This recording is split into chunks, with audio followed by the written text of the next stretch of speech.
Hey there, truth seekers and mystery lovers.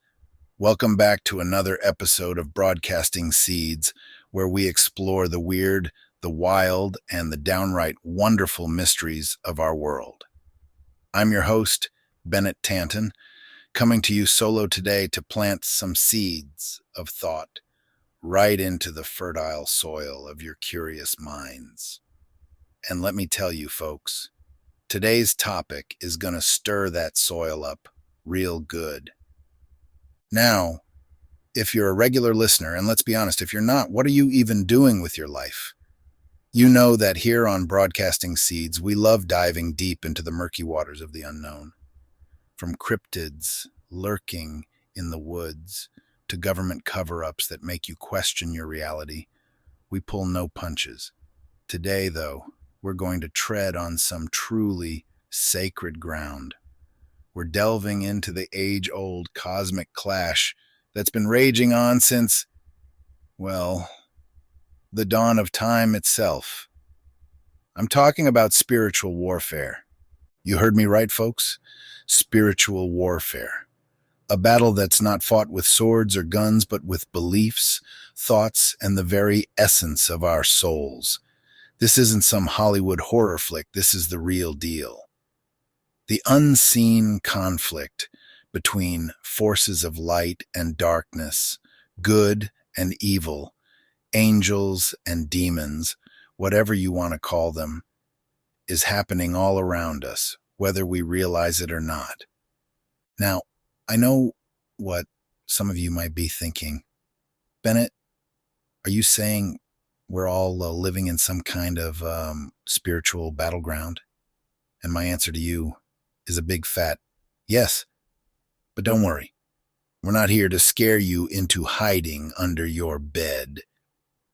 This isn't The Exorcist. We're here to educate, inspire, and maybe even give you a few good laughs along the way.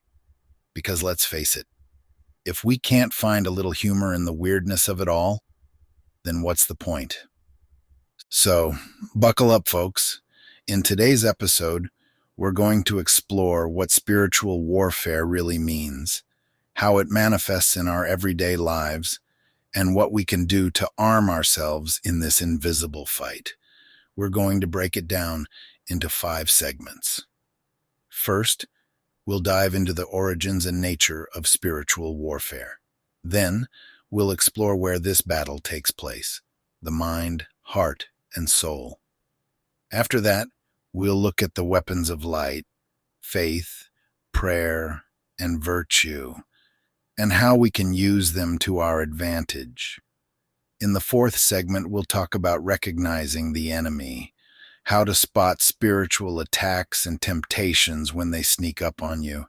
And finally, we'll wrap it all up by discussing the stakes of this battle, not just for individuals, but for humanity as a whole. So grab your spiritual armor, your prayer beads, your Bible, your sage, or whatever else you use to keep the bad juju at bay. And let's get ready to dive into the deep end of the spiritual pool. This is going to be a ride you won't want to miss. And remember, folks, it's not just about planting seeds of curiosity. It's about growing a forest of understanding. All right, let's get into it.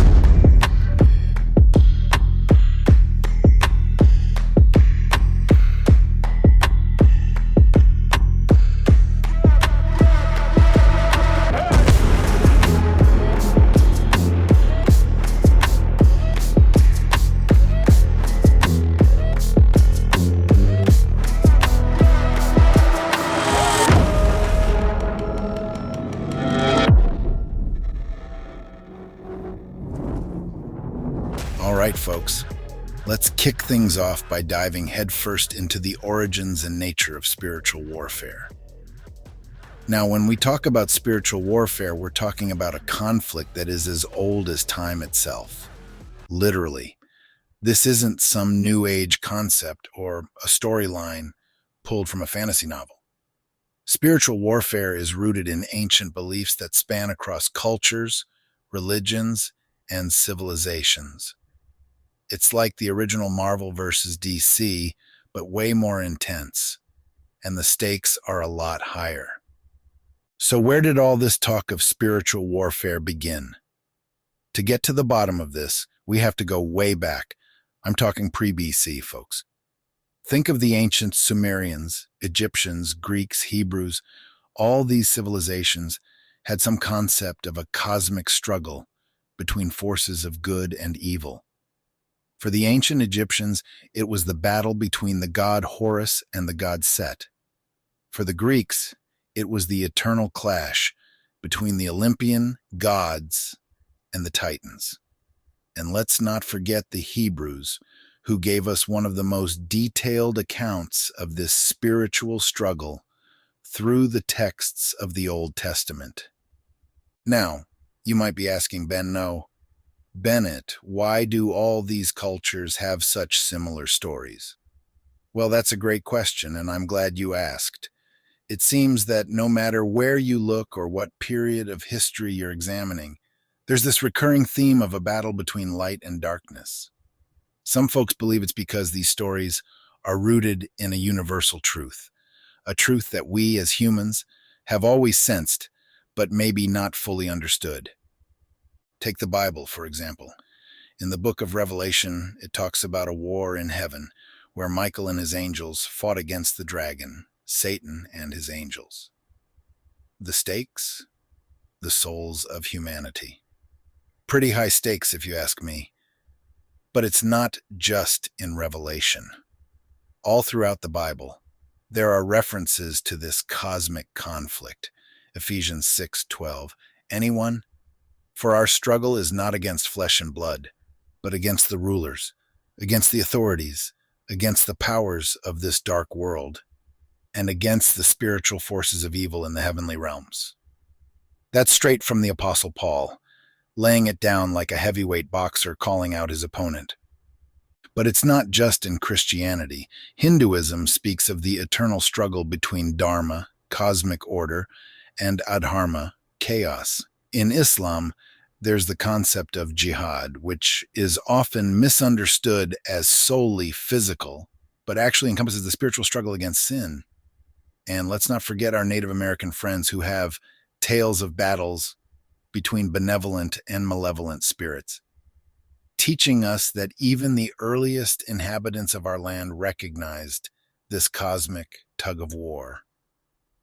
So, what does all this tell us? It tells us that the idea of spiritual warfare isn't just some fringe belief, it's deeply ingrained in the human psyche.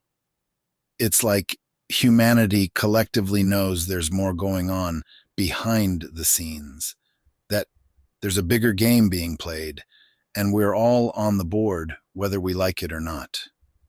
Maybe that's why these stories have endured for so long. They speak to a part of us that understands, deep down, that there is more to this world than what meets the eye. But let's bring this down from the heavenly realms for a second and back to earth. What does this mean for you and me?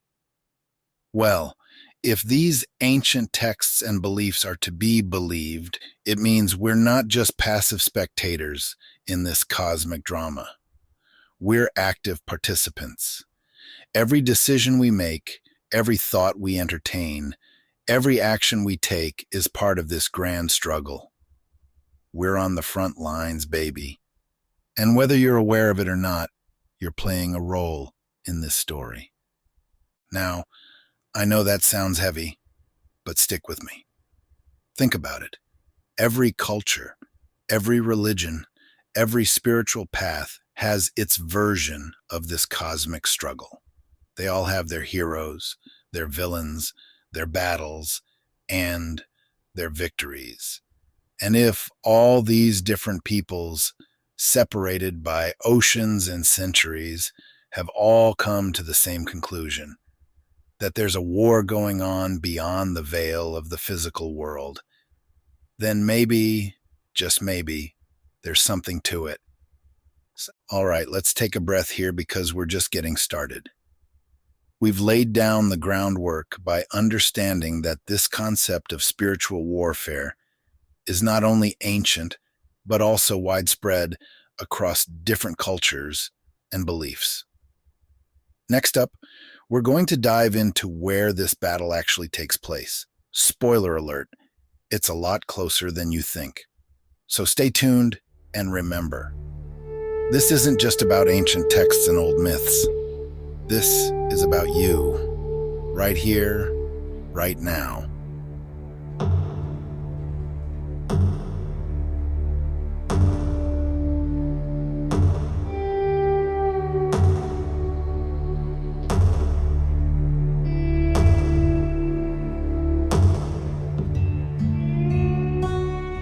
All right, truth seekers, welcome back. Now that we've established that spiritual warfare is as old as the hills and spans across cultures, it's time to zoom in a little closer to home, your home. And by home, I mean the place where the real battle is taking place. No, I'm not talking about your living room unless you're having some epic inner conflict while trying to decide whether to binge another episode of your favorite show or finally get some sleep. I'm talking about the mind, the heart, and the soul. That's right, folks. The invisible battlefield is within you. So, let's break this down. The mind, the heart, and the soul are the front lines in this cosmic clash. It's like a game of spiritual capture the flag, and the territory being fought over is none other than your innermost being. Now, why these three? Why not your biceps or your ability to parallel park? Well, it's because these three, mind, heart, and soul, are the centers of our beliefs, thoughts, emotions, and ultimately, our actions. Let's start with the mind. Picture this. Your mind is like a bustling city, always active, always buzzing with thoughts. Some good, some bad, some downright ridiculous. Now imagine that within this city, there's a constant battle for control. On one side, you've got the forces of light, thoughts of hope, love, truth, and positivity. On the other side, the forces of darkness are trying to sneak in their agents of doubt, fear, negativity, and deceit. It's a spiritual version of a spy movie where the good guys are trying to root out the saboteurs before they can cause too much damage. Think about it. Have you ever been going about your day feeling pretty good and suddenly, out of nowhere, a negative thought hits you like a ton of bricks? Maybe it's a doubt about your self-worth or a fear that something bad is going to happen. Boom! Just like that, you're thrown off balance. That's a little sneak attack right there. And before you know it, that single thought has spiraled into a full-blown inner crisis. The mind is a powerful thing, my friends, and it can either be a fortress of light or a dark dungeon, depending on who's in control. Now let's move on to the heart. The heart, the seat of our emotions, our desires, and our passions. If the mind is the city, the heart is like the mayor's office. It's where the decisions are made, where our deepest desires are kept, and where the real power lies. The forces of light want to fill your heart with love, compassion, and empathy. Things that not only make you a better person, but also make the world a better place. But the dark side? Oh, they're sneaky. They want to sow seeds of hatred, jealousy, anger, and bitterness. Ever found yourself irrationally angry over something trivial? Or jealous of someone else's success when you know you should be happy for them? That's not just a you thing. That's a spiritual warfare thing. The heart is constantly under attack, and the choices you make in response to those attacks can have profound effects on your life and the lives of those around you. And finally, we come to the soul. The soul is the ultimate battleground, folks. It's the flag in our game of spiritual capture the flag. The soul is where our true essence lies, where our deepest truths and beliefs are held. It's the eternal part of us, the part that many believe continues on after this physical life is over. The soul is what the forces of darkness and light are really after. They're not interested in just your mind or your heart. They want the whole package. They want you. And let's be clear, they're playing for keeps. So, how do these battles manifest in the real world? Great question. I'm glad you asked. They manifest in a million different ways, some subtle, some not so subtle. It could be that persistent nagging feeling that you're not good enough. It could be a sudden rush of anger that seems to come out of nowhere. It could be a temptation to do something you know is wrong, but that dark little voice whispers, just this once, it won't matter. Spoiler alert, it does matter. Each of these moments is a skirmish in the larger war. And here's the kicker, folks. This isn't a one and done kind of battle. Oh no, this is a daily, sometimes hourly, sometimes minute by minute kind of thing. It's like being in a boxing ring where the bell never rings for a break. But, and this is a big but, you're not defenseless. Far from it.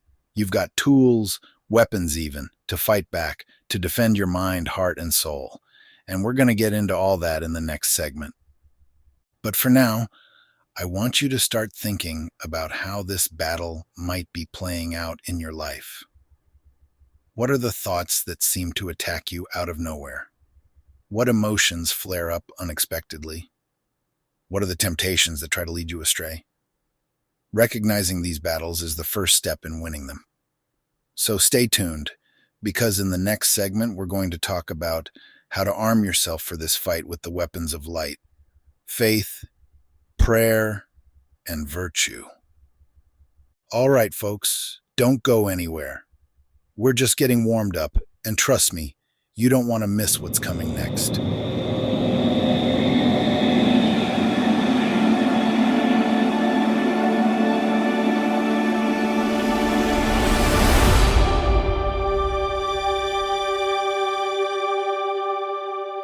All right, welcome back, spiritual warriors.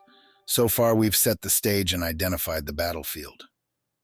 We've talked about the ancient origins of spiritual warfare and zoomed in on where this battle actually takes place, within our minds, hearts, and souls. Now it's time to talk strategy. How do we fight back in this unseen war? What weapons do we have in our arsenal to fend off the dark forces that seek to disrupt our peace and steer us off course? Today, we're going to arm ourselves with the weapons of light: faith, prayer, and virtue. Now, before you roll your eyes and say, "Oh, great, Bennett's gone all Sunday school on us," just hear me out. I promise I won't be passing around the collection plate, but seriously, these aren't just abstract concepts. They are powerful tools, real spiritual weapons that have been used for centuries by people all over the world to combat the forces of darkness. First up, let's talk about faith. Faith is like your spiritual body armor. It's the belief in something greater than yourself, a higher power, a divine plan. Now, I'm not here to tell you what you should believe in, whether it's God, the universe, a higher consciousness, or even just the inherent goodness of humanity. Faith is about believing that there's something out there that's got your back. It's about trusting that you're not alone in this fight. Faith gives you the strength to face the challenges of life with courage, knowing that no matter how dark things might seem, there's always a light at the end of the tunnel. It's what allows you to keep going when the going gets tough, to stand firm when everything around you is shaking. But faith isn't just a passive thing. It's active. It's a choice you make every day. It's waking up in the morning and deciding to believe that today, no matter what happens, you're going to hold on to hope. Think of faith as your spiritual GPS. Even when you're driving through the fog and can't see the road ahead, faith is what tells you to keep moving forward, that you're on the right path. And like any good GPS, faith also helps you reroute when you've gone off course, made a bad decision, took a wrong turn. Faith says, "That's all right, buddy. Let's get back on track." Now, let's talk about prayer.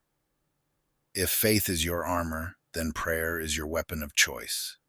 Prayer is like a direct hotline to the divine, no waiting on hold, no automated menus to navigate through.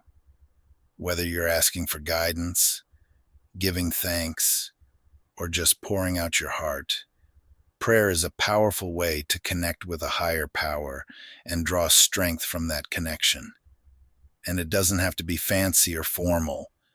You don't need to speak in Old English or chant in Latin. It can be as simple as a quiet thought, a whispered word, or even just a feeling. Here's the thing about prayer that a lot of people don't realize. It's not just about talking to the divine, it's also about listening. Sometimes we get so caught up in asking for what we want or need that we forget to stop and listen for a response. And trust me, folks, if you listen closely enough, you might just hear it. Maybe not a booming voice from the sky, although that would be pretty cool. But in the quiet nudges, the gut feelings, the moments of clarity that come out of nowhere. Prayer is like having a two-way radio. It's not just about sending out a signal, but also tuning in to receive one. And here's a little tip from yours truly. Don't just pray when you're in trouble. Make it a habit. It's like training for a marathon. You can't just wake up one day and expect to run 26.2 miles without some serious prep work. Regular prayer, like regular exercise, builds spiritual muscles. It prepares you to face the challenges when they come. So, think of prayer as your daily workout for the soul. You're getting spiritually fit and ready for whatever comes your way. Lastly, let's dive into virtue. If faith is your armor and prayer is your weapon, then virtue is your strategy. It's the way you live your life, the choices you make, the values you uphold. Virtue is about doing the right thing, even when it's hard, even when no one is watching. It's about integrity, honesty, compassion, and courage. Virtue is like your moral compass, always pointing you toward true north.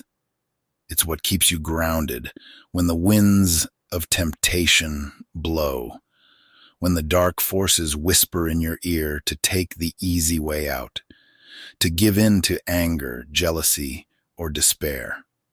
Living a virtuous life isn't about being perfect. None of us are, and that's okay. It's about striving to be better, to rise above our baser instincts, to be a force for good in the world. Virtue is about choosing love over hate, kindness over cruelty, generosity over greed. It's about planting seeds of positivity in the world and watching them grow. And let me tell you, folks, there's nothing more powerful in spiritual warfare than a person who is armed with faith, fortified by prayer, and guided by virtue. Now, I know what some of you are thinking. Bennett, this all sounds great in theory, but how do I actually do this in my day-to-day life? Great question. It's all about building habits. Start small.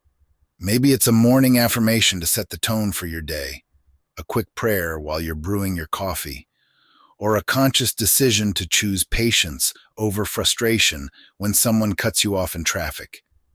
Every little bit helps. Every small act of faith, prayer, and virtue adds up to build a fortress of light around you, making it a lot harder for the dark forces to break through. And hey, if you mess up, and we all do, don't beat yourself up about it. That's just another trick of the dark side, trying to get you down. Remember, every day is a new opportunity to choose the light, to strengthen your spiritual defenses, and to keep fighting the good fight. All right, warriors of the light, we've got a lot more to cover. Now that we're armed and ready for battle, in our next segment, we'll talk about how to recognize when the enemy is making a move, how to spot spiritual attacks and temptations before they catch you off guard. Stay with me. You don't want to miss it.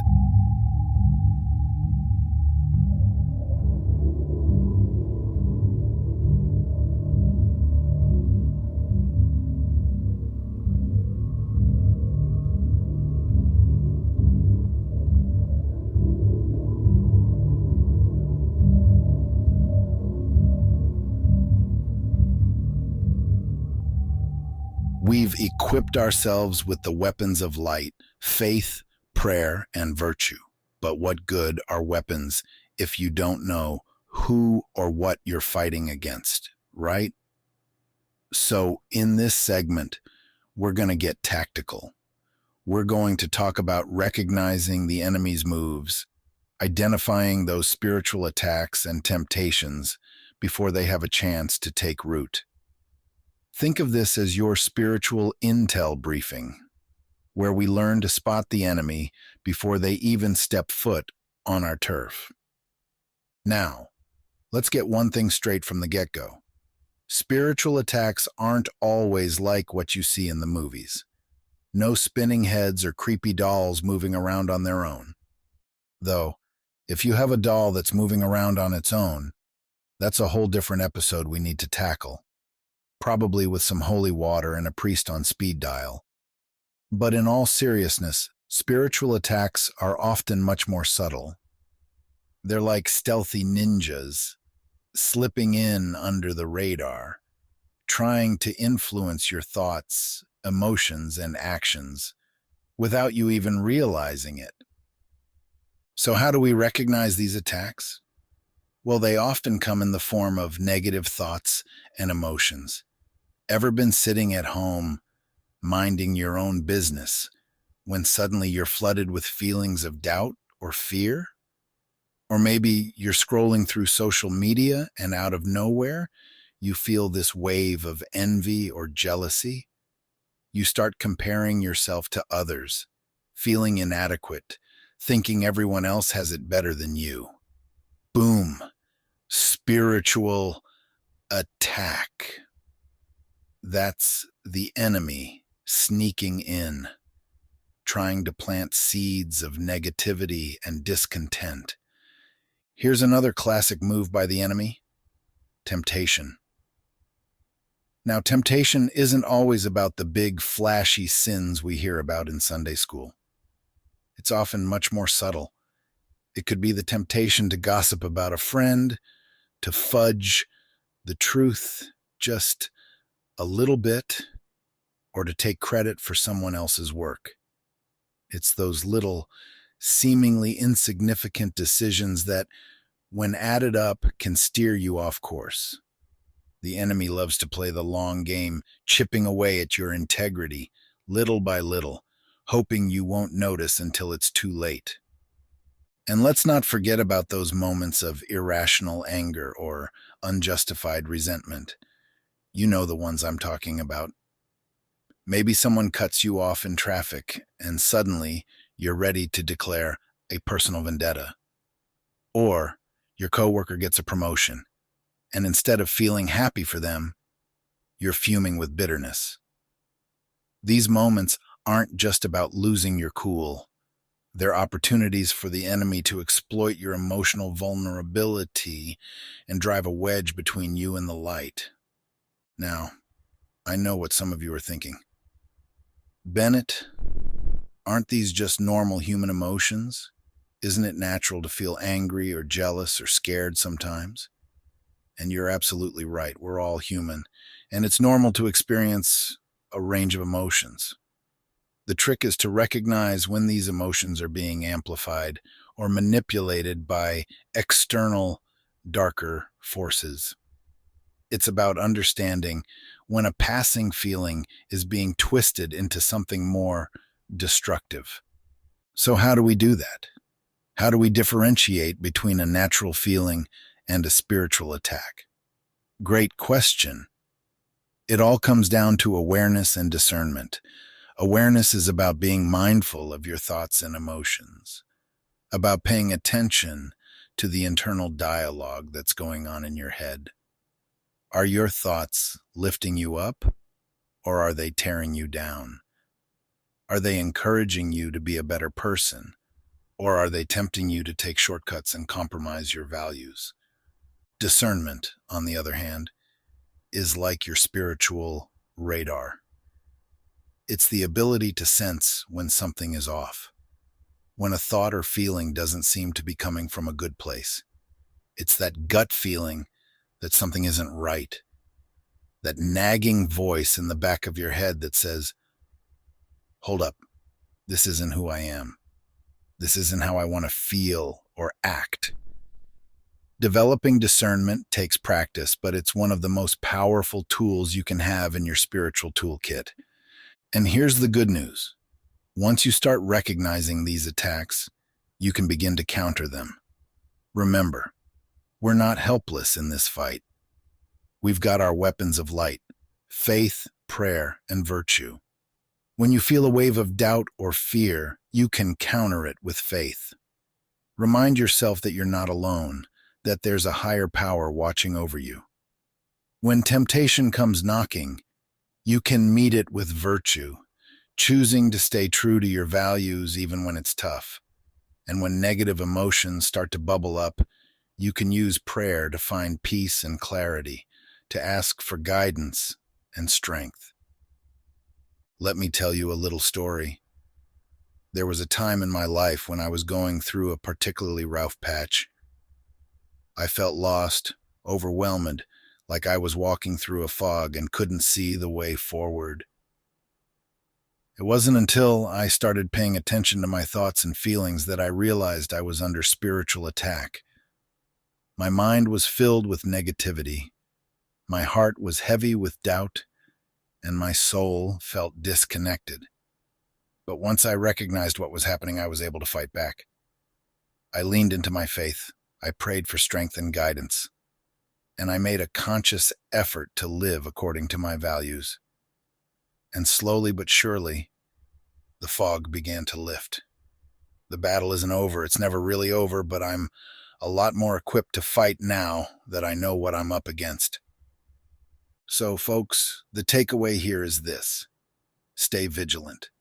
Pay attention to your thoughts and emotions. Don't let the enemy sneak in under the radar. You've got the power to recognize these spiritual attacks for what they are and to fight back with the tools you've been given. And remember, every battle you win, no matter how small, brings you one step closer to living a life filled with light, love, and purpose. All right, warriors, we're almost there. In our final segment, we're going to look at the bigger picture. What are the stakes of this spiritual battle? Not just for you as an individual, but for all of humanity. How does this unseen war impact our society, our culture, and our future? Stay tuned, because we're going to wrap this all up in a way that's going to blow your mind.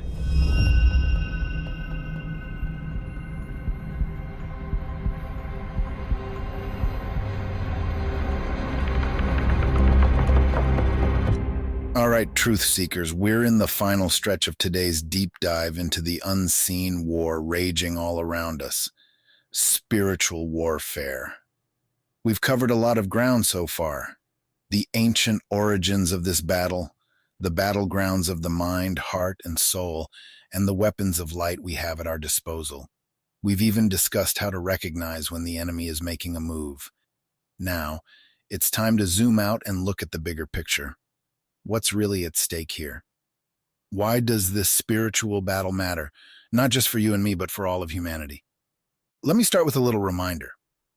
This isn't just a personal fight. Sure, it's happening within us, our thoughts, our emotions, our souls, but it's also happening on a much grander scale. We're talking cosmic, folks. The stakes of this spiritual warfare extend far beyond our own personal salvation or inner peace. They touch on the very fabric of our society, our culture, our collective future as a species.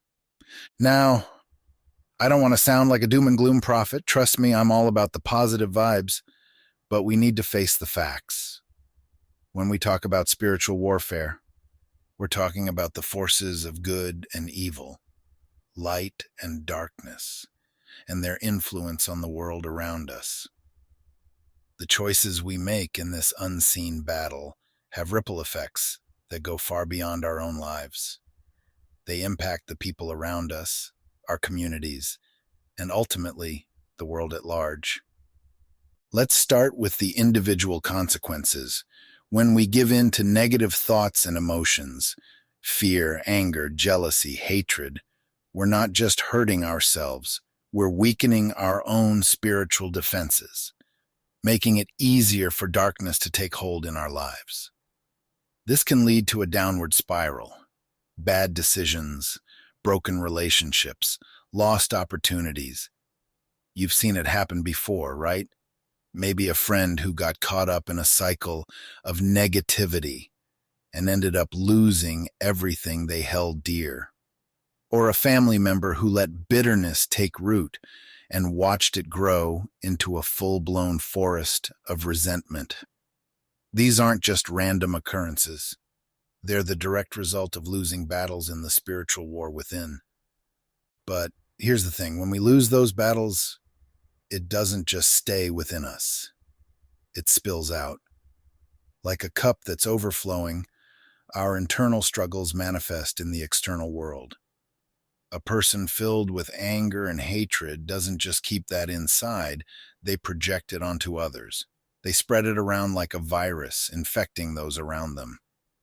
Before you know it, one person's internal battle has become a community's problem. That's how spiritual darkness spreads, from the inside out, from the individual to the collective. Now, let's talk about the societal consequences. When enough individuals start losing their internal battles, we see the effects on a larger scale. Look around at our world today. Division, conflict, hatred, and fear. It's like a global epidemic, and it all starts from within. Spiritual warfare isn't just some abstract concept. It's playing out on the streets of our cities, in the halls of our governments, in the institutions that shape our societies. Think about it. When leaders are consumed by greed or lust for power, that's a spiritual battle lost. When communities are torn apart by prejudice or intolerance, those are battles lost on a societal level. And the more we lose, the darker the world becomes. It's like a domino effect. One loss leads to another, and before you know it, we're facing a full-scale spiritual crisis. But here's the good news, because hey, we're not about to end this episode on a downer. The good news is that every victory matters. Just as one loss can have a ripple effect, so too can one victory. When you choose love over hate, when you choose to forgive rather than hold a grudge, when you choose to act with integrity instead of taking the easy way out, you're not just winning a battle for yourself. You're contributing to a larger victory for all of humanity. You're shining a light that can push back the darkness, if only a little bit. And when enough people start doing that, the light becomes blinding.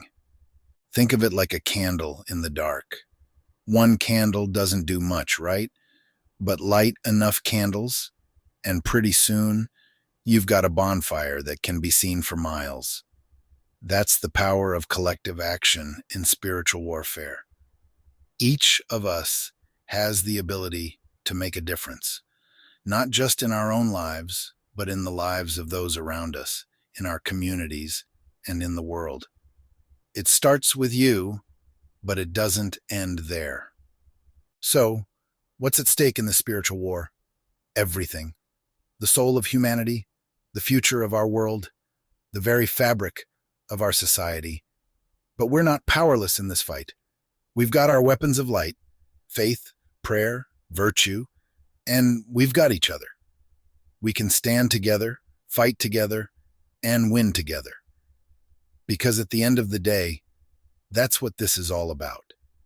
It's about choosing the light, planting seeds of positivity, and nurturing a world where love, compassion, and understanding are the norm, not the exception. And listen, I know it's easy to feel overwhelmed, to feel like the darkness is too great to overcome. But remember, every battle won, no matter how small, adds up. Every act of kindness, every moment of compassion, every decision to choose good over evil. It all counts. It all contributes to the larger fight.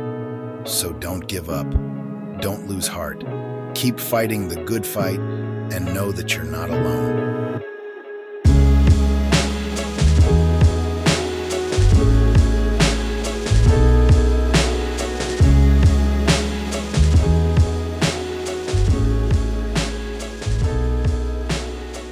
And there you have it, folks.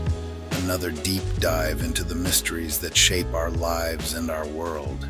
Today, we ventured into the realm of spiritual warfare, uncovering the hidden battles that rage within us and around us. We talked about the ancient origins of this cosmic conflict, how it manifests in our everyday lives, the tools we have to fight back, and the stakes of this battle for both the individual and humanity as a whole. I hope this episode gave you some food for thought, maybe even opened your eyes to a new way of seeing the world. Remember, spiritual warfare isn't just some distant, mystical concept. It's real, it's personal, and it's happening right here, right now. But don't let that scare you. Instead, let it empower you. You've got the tools to fight back, to stand strong, and to make a difference, both in your own life and in the lives of those around you.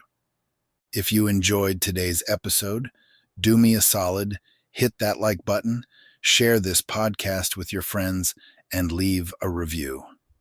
Your support helps us keep the conversation going, keeps us digging into the strange, the mysterious, and the downright unbelievable.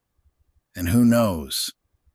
Maybe you'll be planting a seed in someone else's mind, helping them to see the world in a whole new way. And hey, if you've got stories, thoughts, or questions about spiritual warfare or any other topics we cover here on Broadcasting Seeds, don't be shy. Drop me a message, shoot me an email, or send a carrier pigeon. Whatever works for you. I love hearing from you. And who knows? Your story might just be featured in a future episode. All right, that's all for today. Until next time, keep those eyes open, keep that mind curious, and never stop questioning. This is Bennett Tanton, reminding you to stay vigilant, stay inspired, and keep broadcasting those seeds of truth. I got bad thoughts that make my mind scared, hold me hostage and they don't fight fair. Who gon' pray for me and wipe all my tears? Who gon' save me if you not right here? Move this darkness and make my sight clear. Take me your way cause I don't like here. Ghosts of my past, they feeling the night air. Wake me up, I'm trapped in my nightmares.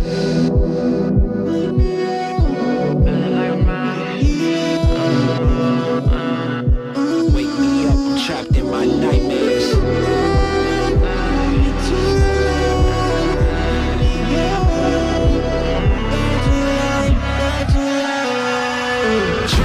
Drowning, I'm off the deep end. Apparitions of all my demons. All my thoughts are committing treason. All alone, who gon' hear me screaming? Manifestations of my fears, regrets that stretched out for light years. Can almost touch the light, homie, it's right there. Body free but trapped in my nightmares. Wake me up, don't let me drown. All the lights are fading now. All my